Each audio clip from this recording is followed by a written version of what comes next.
মাইয়া মানুষ বাড়ির কাম করব, রান্না বাড়া করব, বাচ্চা পালবো। মাইয়া মানুষের কেমনে হাউস হয় মাঠের মধ্যে এসে ক্রিকেট খেলা? হ্যাঁ। হ্যালো জাজেস, আমি শিমুল বিশ্বাস। আমার বাসা পুরান ঢাকা, আমার হোম টাউন রাজবাড়ী। আমি পড়াশোনার পাশাপাশি থিয়েটার করছি 2017 থেকে। এখনও থিয়েটার চর্চা করছি, অভিনয় শেখার চেষ্টা করছি। আমরা তাহলে পারফরম্যান্সটা দেখে আসি। ওকে। ক্রিকেটের ভূত এখনো তোর মাথা থেকে নামে নাই?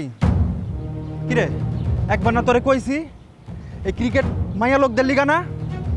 আরে মাইয়া মানুষ বাড়ির কাম করব, রান্না বাড়া করব, বাচ্চা পালবো।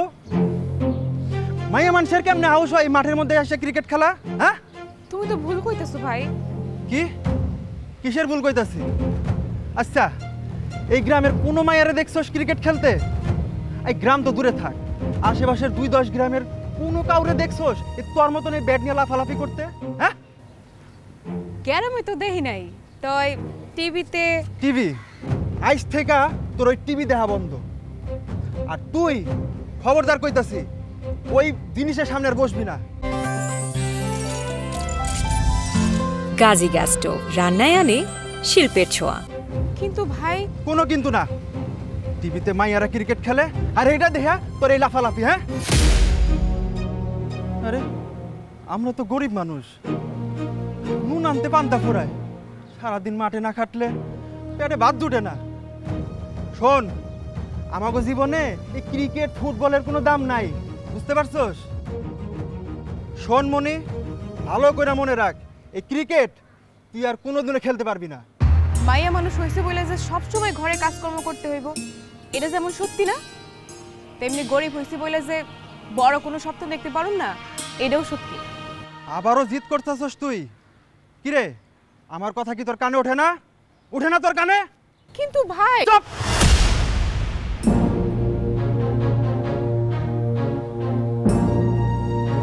খেলবি না মানে খেলবি না তুই? চেয়ারম্যানের পোলা অনেক দিন ধরে তোর বিয়ার সম্বন্ধ পারতাছে। তোরে আমি ওইখানে বিয়া দিমু। ওইখানে বিয়া দিলে তোর এই ক্রিকেটের স্বপ্ন আশা সব ঠিক হয়ে যাইব, আর আমার কলিজারাও ঠান্ডা হইব। দে, ব্যাট দে। কেমন লাগলো নিজের পারফরম্যান্স?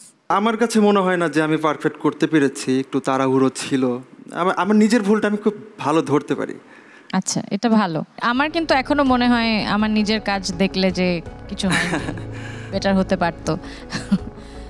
আপনার কেন মনে হয় যে আপনি দীপ্ত স্টার হান্টের স্টার হতে পারেন? তো স্টার হান্টের স্টার হওয়া আমার কাছে মুখ্য বিষয় না। আমি যখন এখানে আসি, এটা তো হচ্ছে অভিনয় রিলেটেড একটা রিয়েলিটি শো। অভিনয় শিখতে খুব ভালো লাগে। আমি এখানে এসে শিখতে পেরেছি, বিভিন্ন ক্লাসে শিখতে পেরেছি, উচ্চারণের ক্লাসে শিখতে পেরেছি। তারপরে হচ্ছে অ্যাক্টিং রিলেটেড 2টা ক্লাস হয়েছে। দেন জাকরিয়া বাড়ি মোমো, তিনি এসে আমাদের ক্লাস নিয়েছে। তো ওই যে শিক্ষাটা, সেটা আমার কাছে খুবই গুরুত্বপূর্ণ দীপ্ত স্টার হান্টের স্টার হওয়ার থেকেও। আর কি করেন অভিনয় ছাড়া?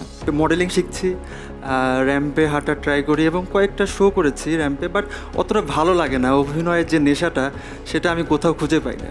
গান, নাচ বা গান পারি। আরে শুনি গান। যদি সময়ে থমকে দাঁড়ায়, জেগে জেগে স্বপ্ন দেখি, হায় তোমার ওই হাত ধরতে চায় ফাগুন হাওয়ায়। কি মায়ার কোন সে নেশায় বারে বারে মন ছুটে যায়, চেনা মুখ ঘুর পাক খায় চোখের পাতায়। আমি বারবার বহুবার তোমাকে চাই, আমি বারবার বহুবার তোমাকে চাই, আমি বারবার বহুবার তোমাকে চাই, আমি বারবার হাজারবার তোমাকে চাই। তুমি আমি আর নীরবতা শুনতে কি পাবে মনের কথা, ঘোরা ধারে তোমায় দেখি, তুমি কবিতা, তুমি কবি আজকাল মন ডুবে যায় অনুভবে তুমি ভাসো তাই এই আমি না চিনি আমায় চেনায় না আজকাল মন ডুবে যায় অনুভবে তুমি ভাসো তাই এই আমি না চিনি আমায় চেনায় না। ওকে, থ্যাংক ইউ, থ্যাংক ইউ। শিমুল, আপনি বললেন যে আপনি আরো পারফেক্ট হতে পারতো, আগে কি কি করলে পারফেক্ট হতে পারতো? পারফেক্ট আমি একটু তাড়াহুড়ো করেছি, কেন জানি চোখের এক্সপ্রেশনটা অতটা ভালো ছিল না, আর একটু বেটার হলে ভালো হতো। কোনটা ভুল সেটা আইডেন্টিফাই পারছেন কিনা? হ্যাঁ, ভুল পারছি। ছিল। যেমন হচ্ছে আমি যে ডায়লগগুলো দিচ্ছি একটু খুব দ্রুত দিচ্ছি এবং পজটা কম নিয়েছিলাম, মানে একটা যে ডায়লগ দেওয়ার পরে যে একটু পজ নিব সেটা কম নিয়েছিলাম এবং দেখলাম যে চোখের এক্সপ্রেশনটা একটু কম ছিল।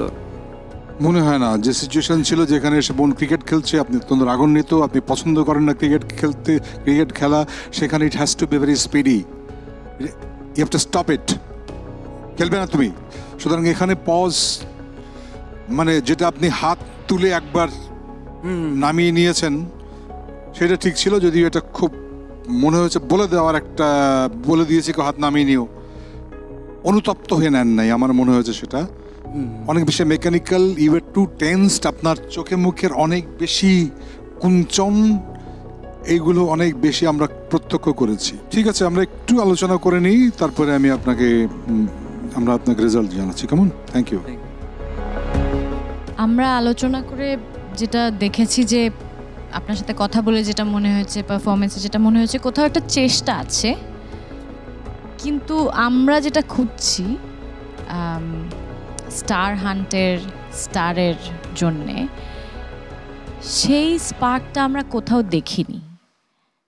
তবে আমরা চাই আপনাকে আরেকটু দেখতে, সেই জন্যে আপনাকে ডেঞ্জার জোনে পাঠানোর সিদ্ধান্ত নিয়েছি।